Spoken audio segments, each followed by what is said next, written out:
ఎందుకు ఈ వాగ్దానాలను మనం గట్టిగా పట్టుకోవాలా, ధ్యానం ఉండాలా అని చూస్తే, అపవాది ఎప్పుడు కూడా నిన్ను వెనక్కి లాగేయాలని చూస్తాడు. చూద్దాం.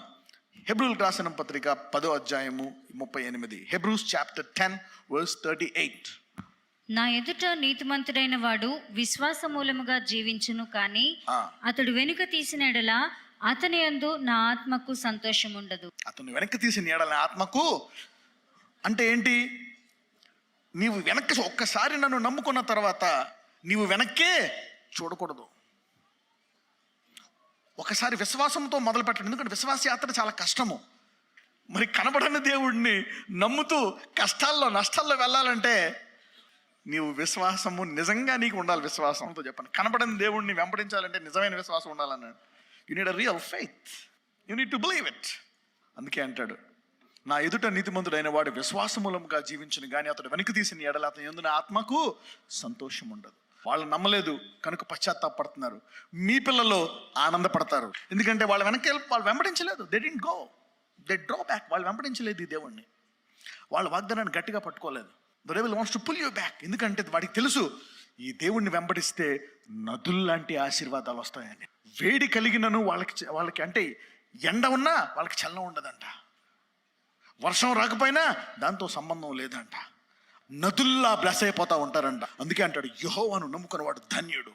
Irrespective of what's going in the world, లోకములో ఎవరికేం జరగనే నువ్వు మటుకు నదిలా ఆశీర్వాదం పొందుతానే ఉంటావు. ఎండిపోతా ఉంటారు అందరూ కరువుల్లో. ఎస్, నువ్వు ఇంత కూడా ఎండవంట. Reverse of blessings. ఇంత గొప్ప ఆశీర్వాదాలని మరి పొందడం అంటే వాడికి ఇష్టం ఉండదు. హెబ్రోలు 10వ అధ్యాయము 35, 36.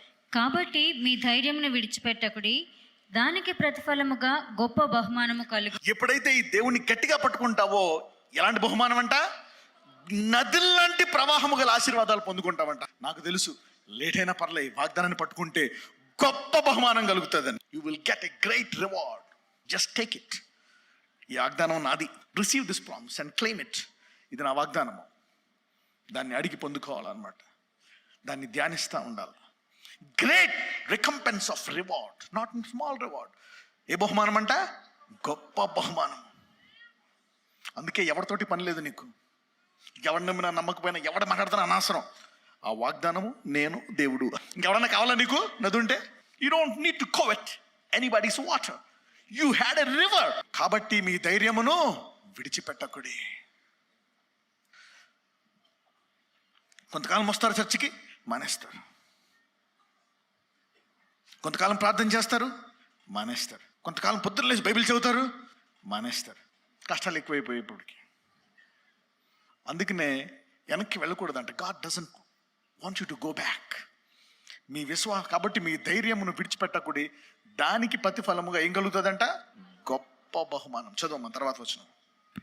మీరు దేవుని చిత్తమును నెరవేర్చిన వారై. మీరు దేవుని చిత్తమును నెరవేర్చిన వారై అంటే ఏంటి? నువ్వు విశ్వాసాన్ని, ధైర్యమును విడిచిపెట్టగా అలాగే గట్టిగా పట్టుకుంటావే, అది దేవుని చిత్తం అంట. ఈ రోజు నీ కష్టములో, నీ బాధలో ఇంకా దేవుని నమ్ముతున్నావే, ఆ ధైర్యము నీకు ఉండాలని దేవుడు నిన్ను పరీక్షిస్తున్నాడు. ఈ పరీక్షలో నువ్వు పాస్ అవుతే దేవుని చిత్తాన్ని నెరవేరుస్తున్నట్లు లెక్క. మీరు దేవుని చిత్తమును నెరవేర్చిన వారై వాగ్దానము పొందు నిమిత్తము మీకు ఓరిమి అవసరమై ఉన్నది.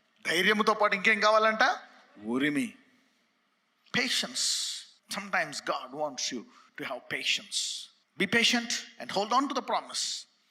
వాగ్దానాన్ని గట్టిగా పట్టుకో, ఓరిమితో ఉండు. గొప్ప బహుమానం అంట, గ్రేట్ రివార్డ్. గలతీయులకు రాసిన పత్రిక 6వ అధ్యాయము 9వ వచనం. మనము మేలు చేయుట యందు విసుగక యుందము, మనము అలయక మేలు చేసితిమేని. చూడండి, మేలు చేయుట యందు విసుగక యుందము. ఎందుకు విసుకొస్తుంది? మేలు చేస్తావు కానీ నీకేం రాదు. ఎలాగుంటుంది? నువ్వు అనుకుంటున్నావు పోతుందేమో అని. ఒక్కటి కూడా పోదు. ఒక్క ప్రార్థన పోదు. నువ్వు చదివిన బైబిల్ ఒక వచనం, ఒక సెకండ్ కూడా వేస్ట్ అవ్వదు. చదువుతావు ఏం జరగదు. ప్రార్థిస్తావు ఏం జరగదు. మంచి పనులు చేస్తావు, నీతి పనులు చేస్తావు. మనము మేలు చేయటం విసుకక యుందుము. చూడు ఏమొచ్చింది నీకు? ఏమీ రాలేదు. ఏం మేలు చేసావు చూడు. ఇంకొక రోజు గనక నీవు ఆ ఓపికతో ఆ పని చేస్తే గొప్ప బహుమానం వచ్చేది. They will want to give up. మేలు చేతి విసుకక యుందము, మనమేమో అలయక మేలు చేసితమేమి. అలసిపోకూడదండి. అప్పుడప్పుడు ప్రార్థించి విశ్వాసాన్ని గట్టి పట్టుకుని నమ్మి నమ్మి నమ్మి నమ్మి ఏం చేస్తామంటే పరిస్థితులు చూసి నీ మనసు అలసిపోతుంది. ఇంకా నమ్మడం నా వల్ల కాదా. ఈరోజు పరిశుద్ధాత్ముడు మీరు విసకక అలయక నూతన సామర్థ్యాన్ని ఇవ్వబోతున్నాడు మీకు. యేసుప్రభువు కూడా మానసికంగా అలసిపోయారు. ఒక పక్కన యూదులతో ఏగి ఏగి ఏగి లాస్ట్కే సిలువ మీదకి వెళ్ళాలంటే అమ్మో ఆయన మనసుకి ఇంకా నా వల్ల కాదు ప్రభు అన్నాడు. అయినప్పటికీ ప్రార్థించాడు. పరిశుద్ధాత్ముడు వచ్చి ఒక దూతను పంపించి ఏమిచ్చాడు? బలాన్ని ఇచ్చాడు. ఇక్కడ ఉన్న వాళ్ళు ఎవ్వరు కూడా ఆ గొప్ప బహుమానాన్ని పోగొట్టకుండా పరిశుద్ధాత్ముడు మీకు నూతన బలాన్ని ఇవ్వబోతున్నాడు. Hold on to the promise of God. Keep waiting, keep believing God. 2 యంత్రాలు మేలు చేయగా ఏం చేస్తాడంట?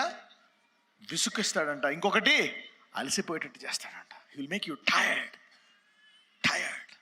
ఎంత ప్రార్థించినా ఫలం రాకపోయేటప్పటికి, ఎంత ప్రవచించినా ఏమి అసలు ఎక్కడ ఏం మార్పు రావట్లేదు, అలసిపోతాను అన్నమాట. ఎవరైతే నీ పరిస్థితిని చూసి అలయక విసకక ఇంకా వారు ముందుకెళ్ళిపోతూ ఉంటారో గొప్ప బహుమానం పొందుకుంటారంట. ఏం చెప్తున్నాడంటే తగిన కాలమందు పంట కోతుము. You will reap the harvest. తగిన కాలమందు. ఎందుకు అందరూ ఆశీర్వదించబడలేదంటే ప్రతి ఒక్కడు విసిగిపోయాడు, ఇంకొకటి అలసిపోయాడు. ఈ ఫెయిల్. ఎందుకంటే దానికి తగ్గ బలమైన ఆహారము నీకు పెట్టబడలేదు కనుక. The sheep are not rightly fed by the shepherd. గొర్రెలకు అలయకుండా విసకకుండా ఉండడానికి తగిన ఆహారము పెట్టబడలేదు. ఈ వాక్యం వింటున్న వారందరూ బలముతో పంట కోసుకొని తీరతారు. తండ్రి, అవును, ఈరోజు మేము ఆశీర్వదించబడతామా లేదా ఎండిపోయి ఆరిపోయి అయా మరణ భయముతో బతుకుతున్నటువంటి నీ బిడ్డలను జల ప్రవాహము లాంటి నదుల్లాంటి ఆశీర్వాదములతో నీవు ముంచెత్తబోతున్నందుకు వందనాలు చెల్లించుకుంటున్నాము. నీ సంఘము ప్రవాహము వలె ఆశీర్వదించబడాలని నీవు కోరుకుంటున్నావు గనక ఈ రోజు నుంచి bless them and heal them. గొప్ప అద్భుతాలు వారి జీవితంలో చేయండి. జలము లాంటి స్వస్థత, నది లాంటి సంపూర్ణ స్వస్థత వారి జీవితాల్లో దయచేయండి. నజరేయుడైన యేసు నామమున ప్రార్థిస్తున్నాము తండ్రి. ఆమేన్.